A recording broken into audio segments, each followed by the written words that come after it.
They say small towns keep their secrets buried under porches and pine needles. But in Miner's Rest, Nevada, the silence wasn't hiding secrets, it was hiding sorrow. Miner's Rest sat quiet in the cradle of the Humboldt foothills, its roofs low and faded, its streets cracked like old hands. A place where time had slowed, not stopped, just softened. Folks here knew each other by the tilt of a hat, the sound of a truck engine, the way boots scuffed against the gas station tile. But they didn't know each other's hearts. Not anymore. The fire season had stretched longer than anyone could remember. The creek had dried out 2 summers ago. The birds still sang, but softer, quieter, like even they were waiting for someone to speak first. Caleb Whitmore lived just outside town past the cattle fence with a rusted sign that read, "No hunting," hand-painted in shaky white. His world was smaller than most 9-year-olds. A trailer with 3 windows, a front porch that sagged slightly, and his grandfather Walter, who spoke less and less these days, as if words cost more than groceries. There was a rhythm to Caleb's life. Morning oatmeal, a walk down to the school bus stop evenings with his sketch pad, and nights beside the wood stove, tracing the same constellations in the knotty pine ceiling above his bed. No one asked much of him, and he didn't ask much in return. He hadn't always lived like this. There had been a house once, a mother who hummed while fixing loose buttons, a dog named Penny. But when the fires came through the canyon in 21, everything changed. The house was gone before sunrise. His mom had gone into the woods looking for a neighbor's children. Only the children made it out. Not her, not Penny. People said kind things, brought casseroles for a week or 2, but the phone stopped ringing. The town moved on. Caleb never did. Walter was a man of principle, retired forest ranger. Taught Caleb how to identify scat-red cloud patterns and respect all creatures with eyes. But ever since the fire, something in Walter had curled in on itself. He still chopped wood, still listened to the weather on the old radio, but he didn't smile much, didn't pray out loud anymore. When the fire warnings came through again this year, Walter checked the barometer and made a note on a yellow pad, but said nothing more. That's how things were handled in Miner's Rest, quietly with a pencil. At school, the kids had fire drills and watched a government video that showed how to crawl under smoke. Caleb sat in the back doodling a bobcat on the corner of his worksheet. Long tail, tufted ears. The teacher saw it and smiled, but no one asked why he drew it. No one asked much of Caleb. And still the hills got drier. The grass yellowed like paper. The wind picked up strange smells. Old things, hot things. There had been a rumor once, back when Caleb was younger, that bobcats roamed the northern ridge. Most folks dismissed it. Bobcats were rare here, they said. Unpredictable, maybe even dangerous, but Caleb had always felt something out there. Not menace, not fear, just presence.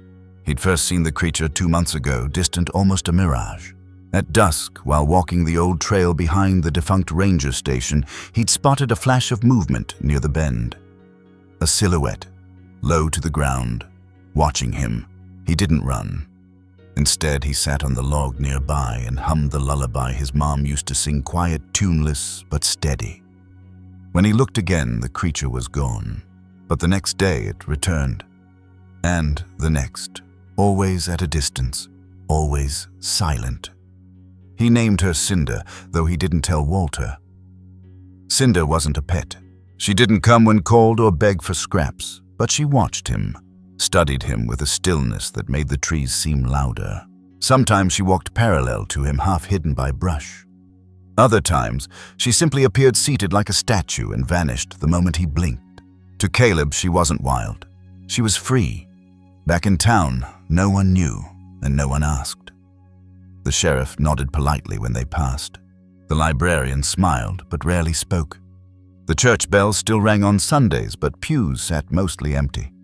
People were kind here. But kindness without curiosity is just manners. And manners won't catch what's breaking underneath. One afternoon, Caleb asked his grandfather why no one ever talked about the fires. The old man stirred his tea and said, "Some wounds close better when left alone." But Caleb didn't believe that. He still felt his wide open. Then came the Tuesday when the smoke rolled in, not thick, not urgent, but present, like a whisper behind the trees.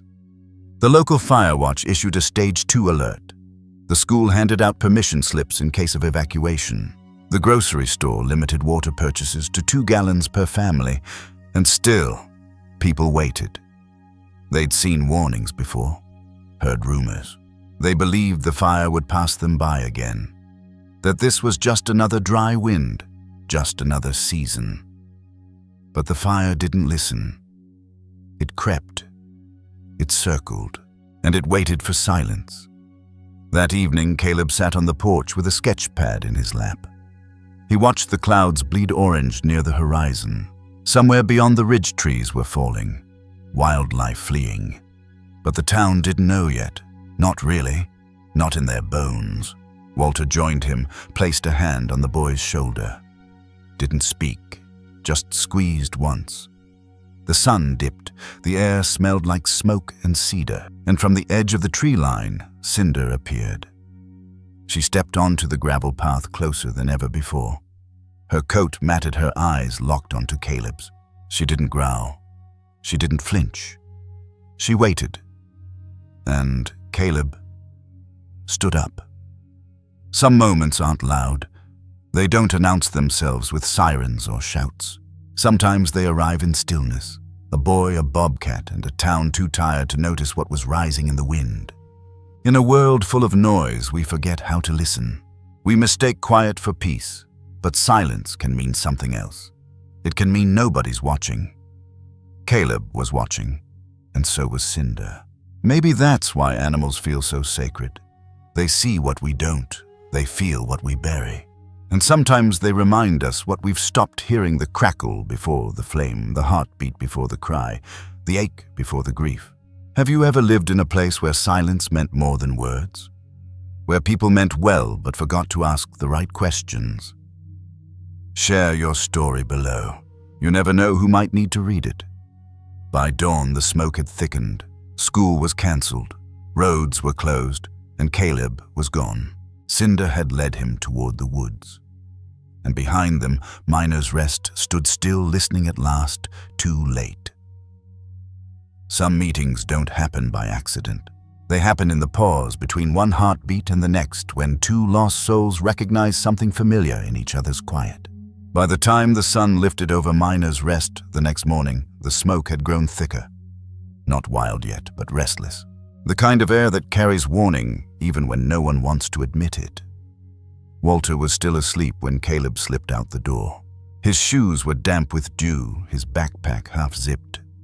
Inside an apple, a drawing pencil, a tin of crackers, and his mother's old compass that no longer pointed north. He followed the old service trail up past the ravine where the hills curved like folded paper and the pine trees thinned into open ground. It was a place he knew by scent: dry sage stone dust and something wild underneath. The hollow waited there quiet. Unremarkable, a pocket of earth where the land dipped just enough to catch water in spring and secrets in summer. That was where he'd first seen her clearly. Cinder. The bobcat stood near the fallen oak, her coat the color of rust and ash, her movements deliberate, soundless. She didn't retreat this time. She just watched him, amber eyes steady, like she'd been waiting for him to catch up. Caleb stopped breathing for a moment. Then, slowly, he knelt and set the apple down between them. Cinder didn't move. The air between them shimmered with heat and stillness. Minutes passed. Then she stepped forward, shoulders low, paws silent against dry leaves. She sniffed the apple, looked up once more, and walked away. Not frightened, not tame, just done. Caleb smiled. For the first time in a long while, something inside him loosened. He came back the next day, and the day after that, always early before the trucks. On Highway 305 began their slow morning crawl before the town could wake to its routines. He began leaving small things on the same flat rock: a crust of bread, a bottle cap that glinted like silver in the sun, a torn page from his sketchbook with rough lines of her shape-tail whiskers, the soft V between her eyes. And each day, something shifted. One morning, the bread was gone. Another, he found paw prints pressed into the dust beside the rock. Deep, close. Trust doesn't arrive all at once. It builds itself quietly the way roots find water in dry ground. By the end of that week, he started talking out loud when he was there, not much, just small things. How he missed his mom's laugh. How Walter had stopped playing records. How sometimes the nights felt too big. The bobcat never answered, of course, but she stayed. That was enough. On the 5th morning, he found her crouched near a trickle of runoff that still seeped through the hollow. A rabbit carcass lay beside her, half buried, untouched. She nudged it forward with her paw, then sat back, eyes fixed on him. Caleb hesitated. He realized what she was doing, offering. In her world, this was currency-shared territory, mutual understanding. He whispered, "Thank you," and placed one of his crackers on the ground before stepping back. For a long moment, nothing moved. Then Cinder lowered her head, picked up the cracker between her teeth, and chewed. In that small exchange, child and wildcat, two creatures bound by hunger and hope, something wordless passed between them. Not ownership, not fear, not even friendship. Something truer. A quiet acknowledgement you're still here. Sometimes love doesn't look like we expect. It doesn't speak or promise or rescue. Sometimes it just stays near enough that we remember what gentleness feels like. That hollow became their meeting ground. For Caleb, it was the one place where time seemed to exhale. He stopped, hearing the hum of the highway, the memory of sirens, even the ghost of his mother calling from the smoke. In the hollow there was only wind, the rustle of dry grass, and the rhythm of another heartbeat near his own. He started sketching again. Not for school, not for anyone. Just sketches of the forest, the hollow, the low horizon, the bobcat's shape disappearing into light. Each drawing steadied him like prayer in pencil form. Sometimes when he was still enough, she'd come closer. Once close enough that he could see the faint scar along her flank. Old wound healed, crooked. It made her walk with a small sway, almost imperceptible. Caleb recognized it instantly, the limp of something that had learned to survive pain quietly. He didn't reach out. He just whispered, "You're beautiful." And for a heartbeat, he could have sworn she blinked slower, softer, like she understood. It's easy to forget that bobcats, those secret keepers of the hills, rarely trust humans. They avoid us for good reason. Yet after large wildfires, wildlife often behaves differently. Park rangers once wrote that displaced animals sometimes trail behind the scent of smoke, searching for old paths now gone. Maybe that's what she was doing, following the ghost of a home burned away. Or maybe she followed something else, the quiet call of a boy who still believed the world could answer back. That's the strange thing about love in its purest form. It finds the broken places first. The next week, the town began talking again. Fire reports, containment lines, evacuation maps. But Miner's Rest still carried that slow disbelief that comes before panic. Walter packed 2 boxes by the door, muttering that it was just precaution. Caleb nodded, said nothing, and slipped his sketchbook into his backpack. He didn't tell his grandfather where he was going. When he reached the hollow, this time the air was hot enough to shimmer. Smoke lingered low, a red haze over the ridge. Cinder wasn't there. The stillness felt different now, heavier, like the world was holding its breath. He waited, drew circles in the dirt with a stick, listened.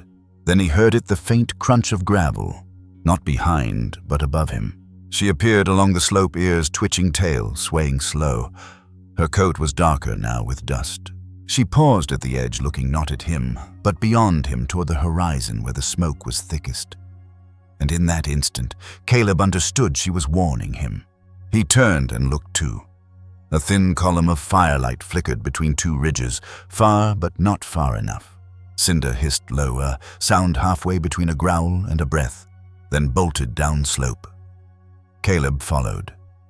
Sometimes miracles don't feel like miracles when they happen. They feel like instinct, the body remembering something the mind forgot. To listen, to move, to trust the pull of something older than logic. The world often teaches us to tame what's wild, to build fences, to draw lines, to call anything unpredictable a threat. But some wild things are messengers. They appear not to be captured, but to call us back to ourselves. That day in the hollow, Caleb didn't see danger. He saw Grace with fur and claws. A reminder that kindness doesn't always come in soft shapes, it can also come in strength, in loyalty, in the fierce desire to protect. As the wind shifted and the smoke deepened, Caleb and Cinder reached the creek bed that cut through the lower trail. It was nearly dry, but still cool underfoot. They stopped their boy, and Bobcat staring up at the ridge now painted in fire. Caleb whispered, "She told me the fire talks before it comes." He didn't know who he was speaking to anymore. His mother, the bobcat, the world. Maybe all three.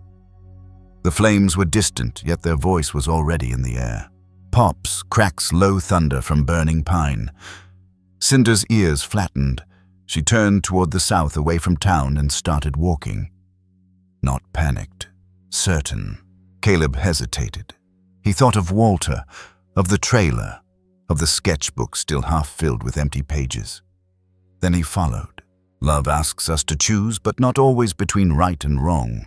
Sometimes it asks us to choose between fear and faith, between staying in what's known and stepping towards something that might save us or break us open. Cinder didn't look back, and neither did Caleb.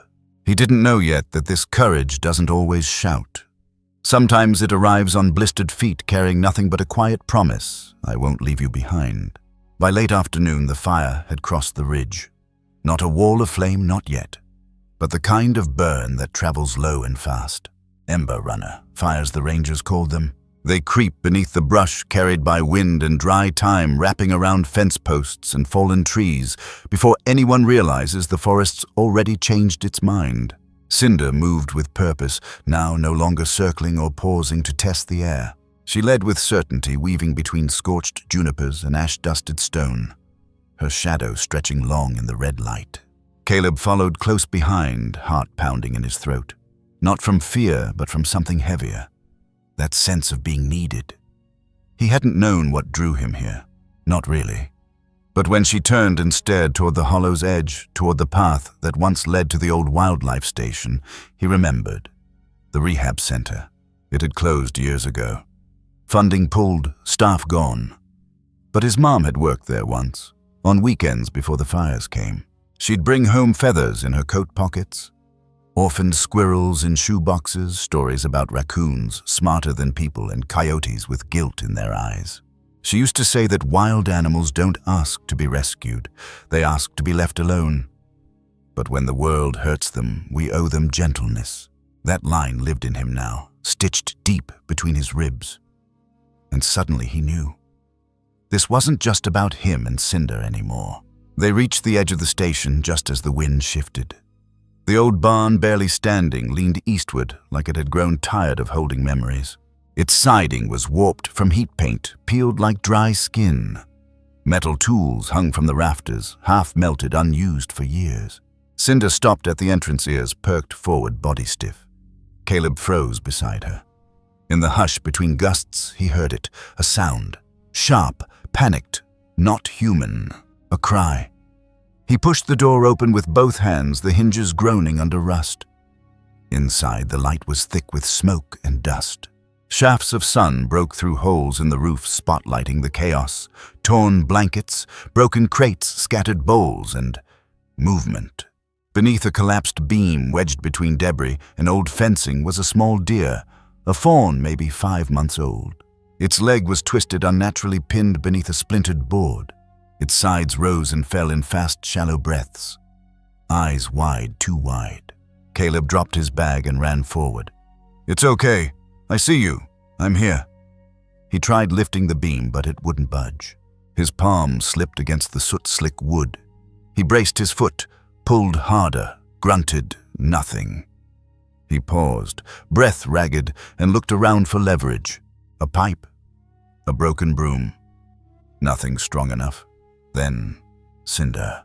She circled behind him low to the ground and began pawing at the edge of the beam, clawing at the dirt, digging along the perimeter, loosening the packed earth beneath. He stared for a second, stunned, then joined her.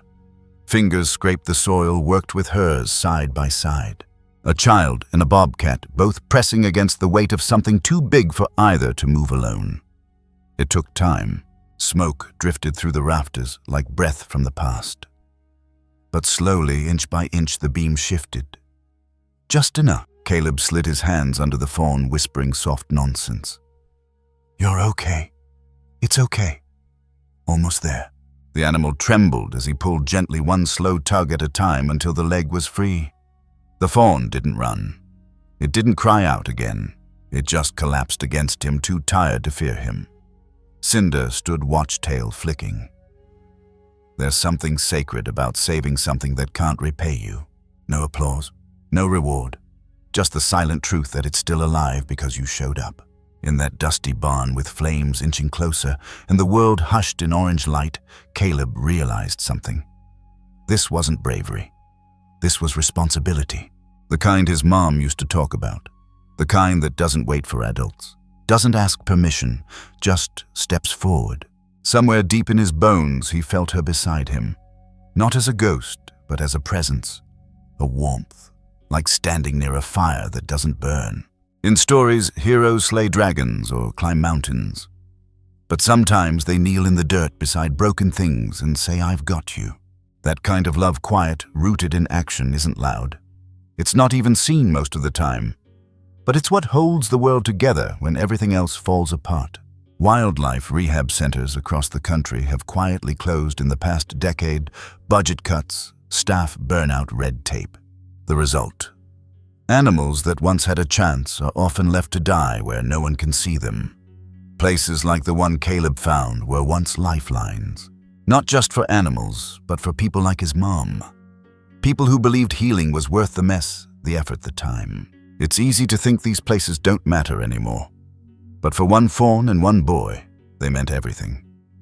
Outside, the fire crackled louder now. Sparks flitted through the air like frantic fireflies. Caleb knew they had to go. He gently placed the fawn near the exit, whispering thanks, and turned to Cinder. She didn't need instructions. She stepped outside first, scanning the ridgetail, low alert. Together, they moved into the smoky light. The trail back was harder. Heat pressed in from the west, the air tasting like burnt pine and fear. But Caleb held the compass tight in his hand, even though the needle spun uselessly. He didn't need it now.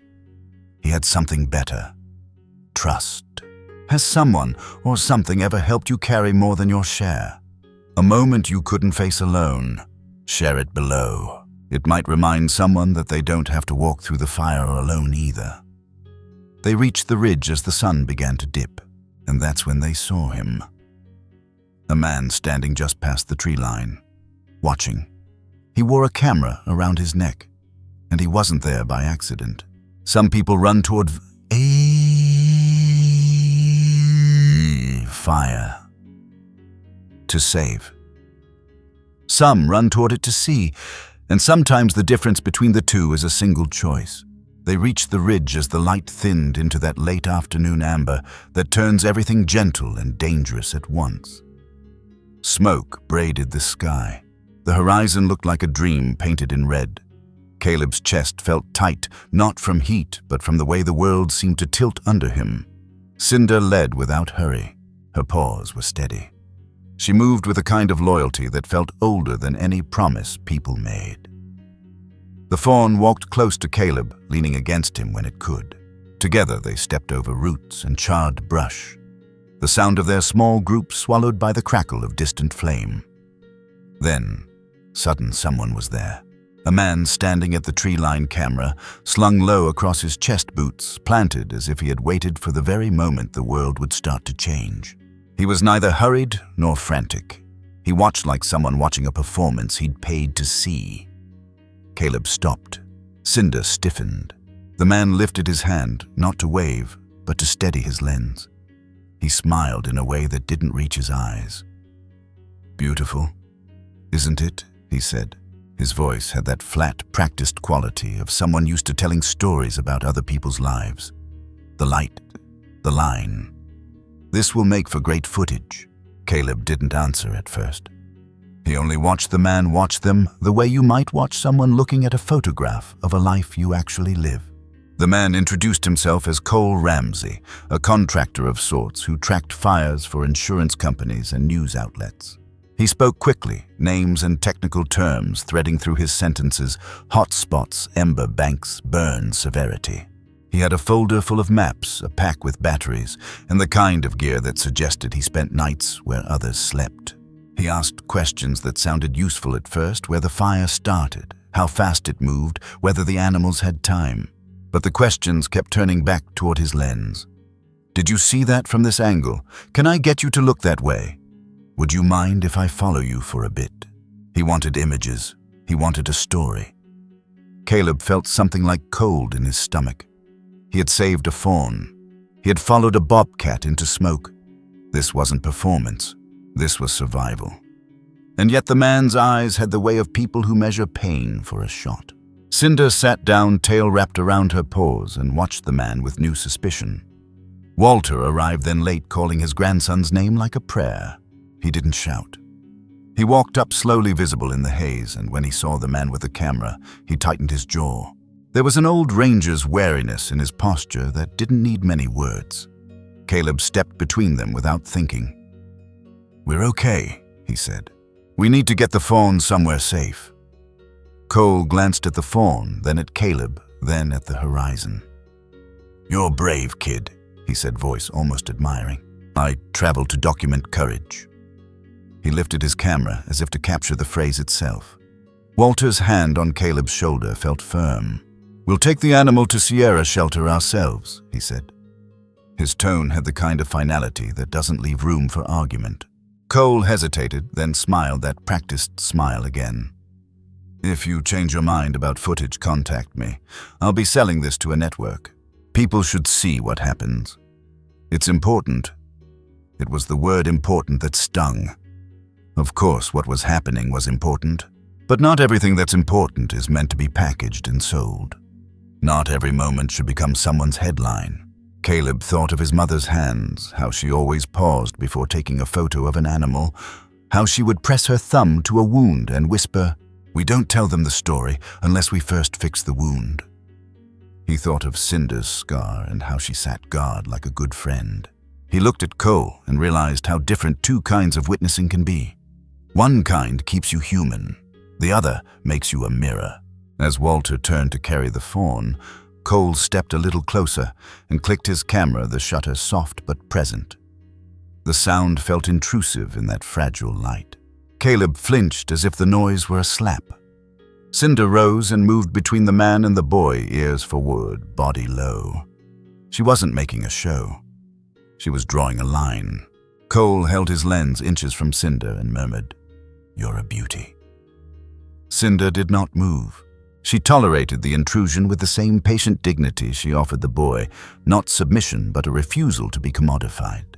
That small stand animal guarding child protecting animal, was worth more than any shot. It was the kind of thing that makes a town remember what kindness can look like, not headlines, but quiet acts of care. Cole's camera continued to click as they walked away. The man followed them, persistent, moving slowly, so as not to alarm. Walter, on high alert, finally turned and said, "You need to leave now. This isn't a set. People are getting out." His voice was quiet but unwavering. Cole paused, then backed off, muttering something about access and permissions. He walked away down the ridge as if heading toward better light, toward drama, away from the human cost. There are people whose first instinct is to hold a hand, and there are people whose first instinct is to hold up a lens. Both witness, but the kind of witnessing that heals is different from the kind that consumes. Watching them go, Caleb felt both proud and small. Proud that the bobcat had stepped forward to protect him. Small because he'd just learned that courage could also be misread as spectacle. He thought about the difference between being seen and being watched. The former comforts you, the latter makes you perform. In a way, the stranger at the ridge reminded them of a larger truth. Rescue and exploitation sometimes stand very near each other. The same wildfire that reveals hidden acts of kindness also lures people who trade in images of disaster. It's a strange economy, one in which sorrow and wonder become commodities. Yet the moral of this little scene wasn't condemnation. It was a question. How do we as a community choose to respond when the world shows us its worst? Do we become sellers of pain or keepers of care? Miner's Rest, for all its silence, chose the latter that afternoon. That choice was ordinary and enormous at the same time. It required no cameras, no applause, just a willingness to be quietly loyal. They carried the fawn down the service trail together. Caleb's palms were smudged with ash and dirt. Walter's hands were steady. Cinder walked ahead, a sentinel in the thinning light. At the entrance to town, neighbors stood at the edge of their porches, faces drawn, eyes wet. Some had blankets, some had bottles of water, none had a camera. Cole's figure was visible for a moment, moving along the ridge like a perched bird. Then he was gone.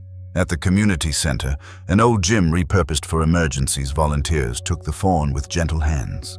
There were people there who had once been strangers and now were neighbors, a teacher with a scarf, a mechanic in Greece, a woman who ran the little diner.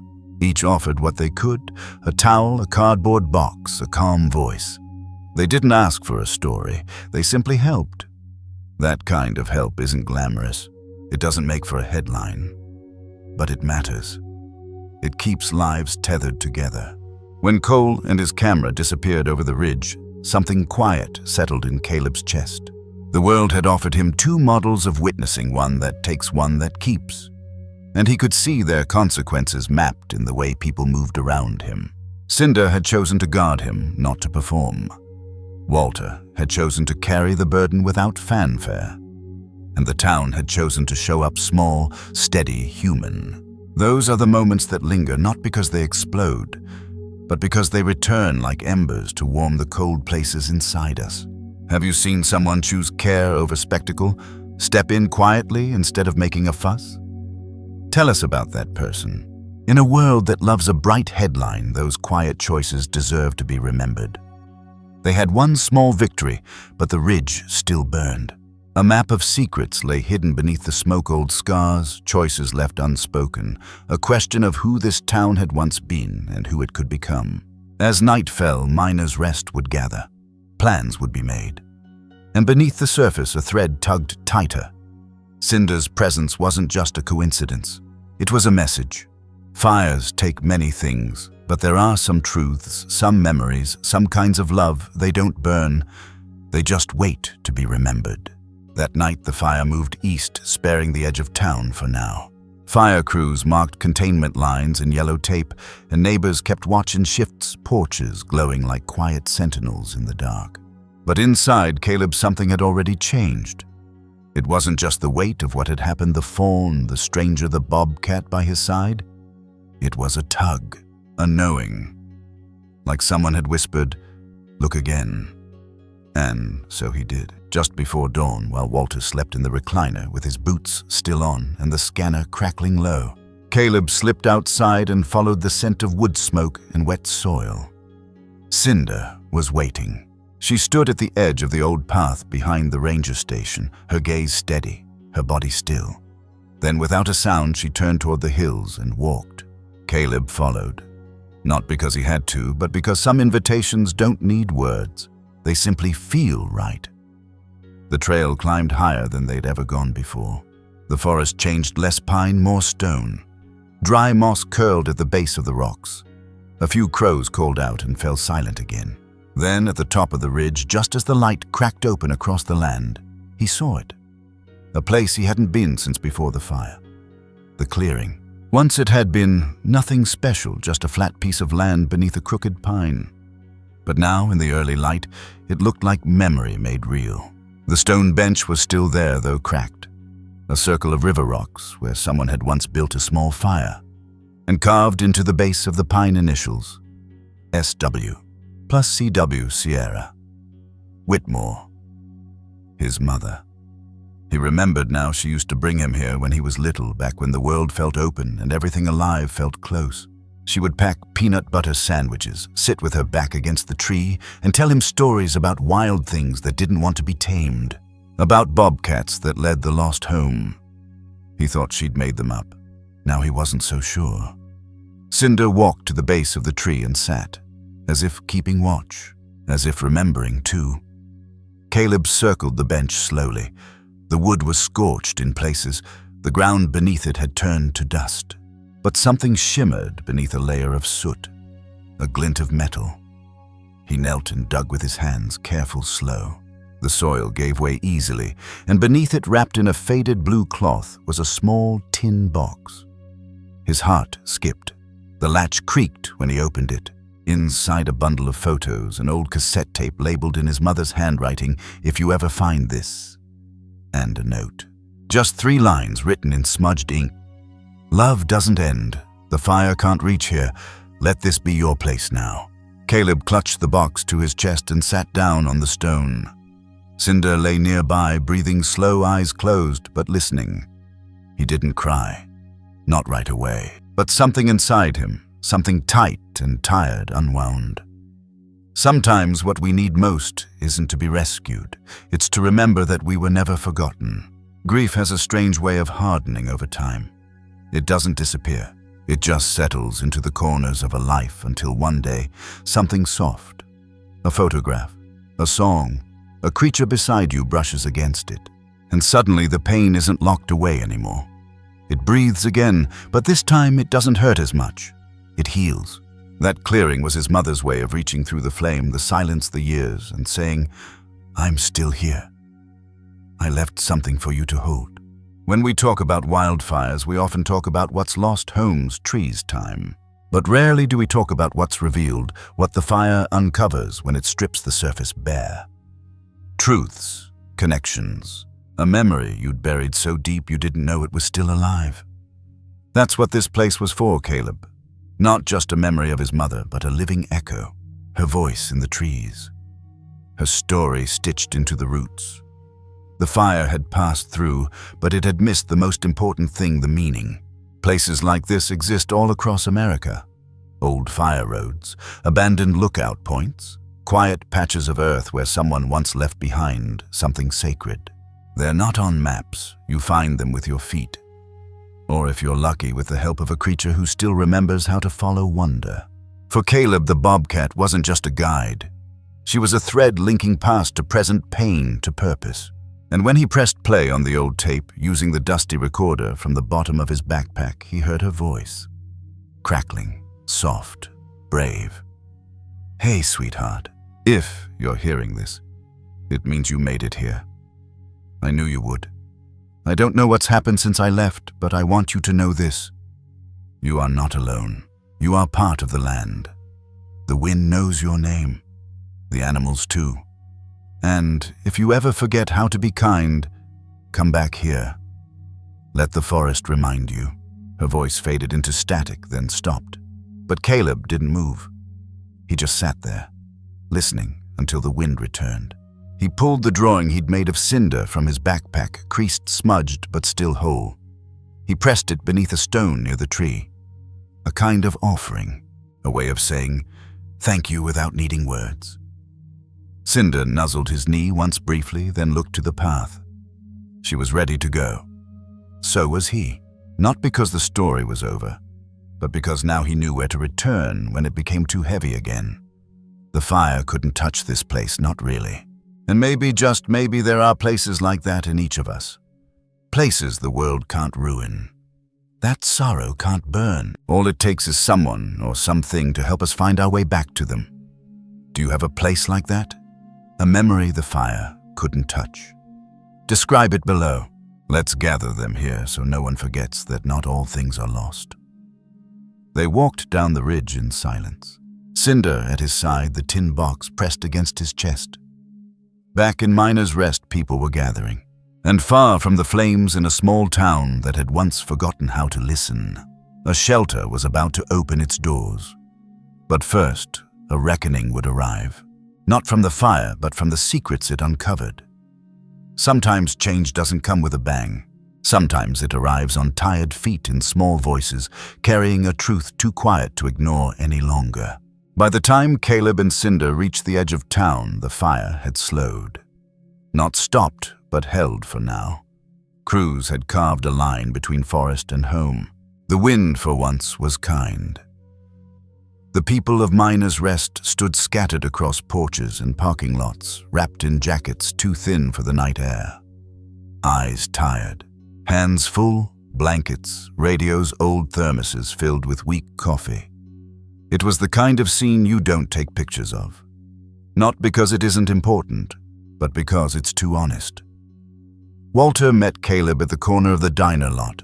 No words passed between them, just a nod, a long exhale, and a glance toward the bobcat who stood behind the boy like a shadow with breath. They didn't need to explain where they'd been. Not yet. Some stories ask to be told in pieces when people are ready to listen all the way through. Later that morning in the community gym, now repurposed as a shelter, the town gathered. The air inside smelled like dust old wood and cinnamon from donated rolls. The mayor stood near the entrance, sleeves rolled up, face lined but open. His voice trembled slightly when he asked for updates. It wasn't fear. It was the unfamiliar weight of asking for help in public. People gave what they knew. Fire status homes, spared livestock, relocated. Then came the pause. That soft space after logistics when the real conversation tries to surface. Walter was the one who stepped forward. He cleared his throat and held up the small tin Caleb had found. "This belonged to my daughter," he said quietly. "Some of you knew her, some of you didn't. But she built this shelter once. Not this building, but the idea. She believed this town could care for the forgotten. And I think it still can." He opened the box and gently set it on the table. Inside the photos, the cassette, the letter. She left these behind in a place the fire didn't reach. That must mean something. The crowd was silent. Then Miss Talley, the retired school librarian, stepped forward. She looked down at the photos, then back at Walter. "She tutored my nephew after school," she said. "Wouldn't take a dime. Said the world owed him one quiet hand." Someone else spoke, then another. Not stories of grand gestures, but small ones. Sierra giving a ride, dropping off seed packets in mailboxes, carrying an injured cat to the vet with her own money. The kind of things people forget to mention until reminded. That day the town remembered, and something shifted. The shelter was renamed that afternoon Sierra's Place. Not in ceremony, but in chalk on the board by the front door, written in Caleb's handwriting. Someone brought paint the next day to make it permanent. Healing doesn't always look like applause. Sometimes it looks like a broom in someone's hand, a paper cup filled with soup, a neighbor sitting beside you without needing to fix anything. In the days that followed, the gym transformed, not with money, but with memory. People brought what they had, boxes of old toys, cans from their pantries, books with corners folded. Not perfect things, personal things, offerings. And as they gave, they remembered how much they'd needed someone to believe in them once too. That's how healing works. Not top-down, but side by side. Too often towns like Miners Rest are painted with broad strokes, forgotten, fading past their prime. But that's never the full story. There's a kind of wisdom born from weathering loss together. A patience that doesn't demand applause. A love that shows up without needing to be asked. And sometimes it takes a child, a wild animal, and a memory tucked in a metal box to remind a place what it's capable of. The mayor contacted the county. Within a week, Sierra's Place was officially registered as a community resource site. Not a shelter in the legal sense, just a space held open for anyone who needed to rest, to be safe, to be seen. The old fire map was hung near the door, not to scare, but to remember. Beneath it, a corkboard titled, "What We're Holding On To." People pinned things there over time. Notes, feathers, ribbons, Polaroids of pets. One man pinned a button from his army coat. Another, a dried daisy. Caleb pinned a copy of his drawing of Cinder. It hung there for months before someone laminated it. Cinder didn't stay in town, but she stayed near. Rangers spotted her on wildlife cameras near the edge of the trail, always alone, always passing through. Caleb saw her once from his bedroom window at dawn. Just a flicker of movement, but that was enough. In time, a new walking trail was marked through the ridge. It didn't lead anywhere special, just circled back to where the bench stood beneath the carved initials. No signs, no plaques, just a path for those who needed to remember something the world had tried to burn away. One afternoon, as Caleb helped sort food donations, he found a small spiral notebook in one of the boxes. Inside the cover was a note. "This belonged to my daughter. She passed last year. She believed in kindness. If someone can use this now, please let it be used." He didn't write in it for a week. Then one morning he took it to the pine bench, sat down and began with just 5 words. "She came back to me." And then the rest flowed. Some towns are rebuilt with money, others with resolve. But the rarest ones, they're rebuilt with memory, not clung to but carried forward. Miner's Rest didn't become perfect. The fires would return. The winters would still be hard. But now, when hard things came, people showed up with blankets, with warm words, with open doors. And no one, not even a boy with a scar that didn't show, had to go through it alone. Has your town or your family ever begun again in a small but real way? Share that moment below. Even the quietest stories deserve to be passed on. The ridge healed slowly. So did the town. And one morning in early spring, as the snow melted and the earth remembered how to grow again, Caleb packed a small lunch, folded a ribbon in his pocket, and whispered to the air, "It's time." He wasn't going alone. Some trails don't lead you somewhere new. They take you back to where you were meant to return all along, with new eyes, steadier feet, and something worth planting. The snow melted slowly that year. It clung to the shadows behind barns and lingered in the folds of the hills, reluctant to let go of winter's grip. But down in the heart of Miner's Rest spring had arrived soft and real. You could smell it in the dirt, the cedar, the clean hush of air, right before bird song. It had been months since the fire. Since the day Caleb and Cinder disappeared into smoke and returned with more than just a story. Things were different now, not louder, just more awake. The community center, Sierra's place, still smelled faintly of old varnish and cinnamon. Its bulletin board, once covered in fire updates, now held watercolor paintings from local kids, handwritten notes from volunteers, and near the center, a little photo someone had taken of Caleb standing beside the drawing he had made of Cinder. It hung without comment, like a quiet thank you. But this story wasn't done yet. Because spring brings more than blooms, it brings returning. That morning, Caleb woke early. The kind of early when the sun hasn't fully arrived, but the world's already listening. He dressed in layers, tied his boots slowly, and slipped the ribbon into his coat pocket. Red silk. The kind that used to belong to a dress his mother wore on holidays. Walter didn't ask. He just nodded once, handed the boy a small burlap pouch with apple slices and said, "She'll know." They both knew who he meant. Cinder hadn't been seen in weeks, not clearly. Just glimpses, movement in the trees, a blur caught by a ranger camera. But Caleb didn't need proof. He felt her near. That was enough. The trail began behind the ridge where the trees opened into a narrow curve of land, scorched but slowly healing. New shoots pushed up through black soil, green against gray, and the bench still waited beneath the pine with carved initials SW plus seed W. His place. Her memory. Their beginning. He didn't sit this time. He kept walking. Cinder had shown him the way once, but this time it was his turn to walk it alone. Not because he was braver or older, but because he carried something now. Something ready to be planted. Half a mile past the bench, the land dipped gently into a small hollow. It was quiet there.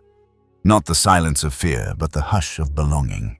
At the center, a young tree stood thin, stubborn, maybe 4 feet tall. Its roots were wrapped in burlap. Its leaves, still curled, trembled in the breeze. Caleb had carried it up the trail himself, stopping when needed, resting it gently on the ground like you would an old book or a sleeping animal.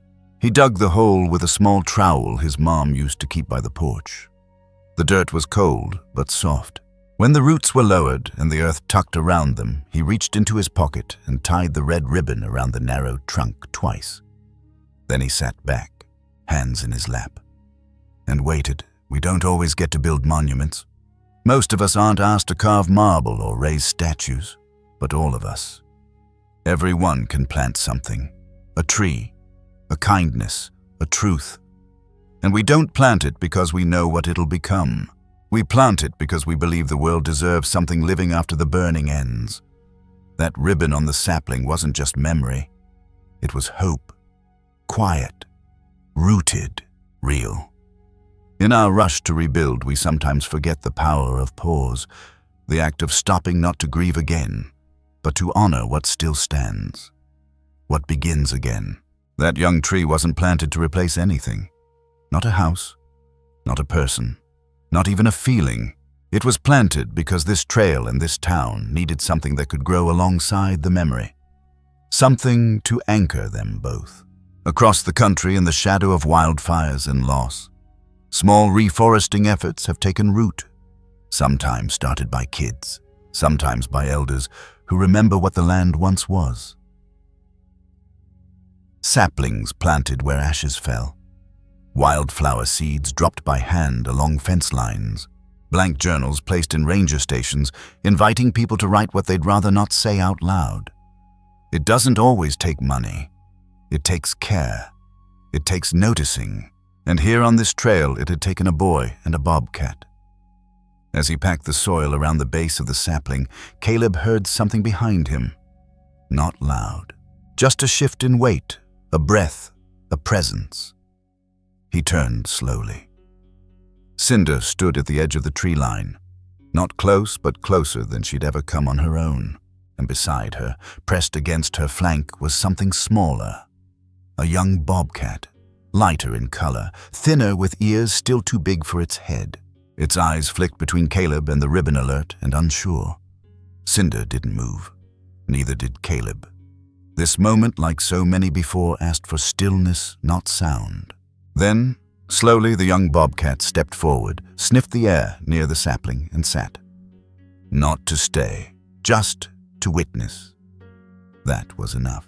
Cinder turned her tail, brushing against the sapling's base. Then she slipped back into the trees. The younger one followed, and just like that, they were gone. Caleb didn't call after them. He didn't take a photo. He just stood there, hands open at his sides, and let the wind move through him. Because some goodbyes aren't endings, they're acknowledgments.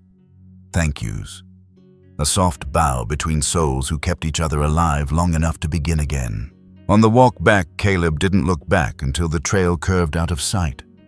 And even then he didn't look for the bobcats. He looked at the sapling, at the ribbon dancing in the breeze. And he whispered the same words his mother once whispered to a broken-winged bird on their porch. Grow wild and grow free. Have you ever planted something in memory of someone or something you loved? A tree, a habit, a tradition. Share it with us. The act of remembering doesn't need to be loud. It just needs to be shared. The fire season would come again. The winds would rise. The town would face other storms. But somewhere just beyond the ridge, a ribbon-wrapped tree would grow quietly, defying what had once tried to silence it. And one boy, a little steadier now, would carry that same quiet defiance wherever he walked next. Not every story ends with a door closing. Some end with a quiet pause in the woods and a feeling that maybe something bigger is still walking beside us. In the quiet weeks that followed, the world didn't announce anything special. There was no breaking news, no memorials, no grand broadcast of what had happened on that ridge. And that was okay, because some stories aren't meant to go viral. They're meant to settle in the chest, in the bones, in the soft spaces we carry between what's happened and what's still possible. The tree Caleb planted took root. No one visited it with fanfare. It didn't get a plaque or a name carved in stone. It didn't need one. But it grew slowly, quietly, with just enough defiance to remind the wind you didn't win everything. And Miner's Rest began again. The town didn't change overnight, but the way people moved through it did. Neighbors lingered longer at the mailbox. Strangers waved. Kids started asking more questions about the forest, about bobcats, about how a single person can matter more than they realize. They came to Sierra's place not just for supplies, but for stories.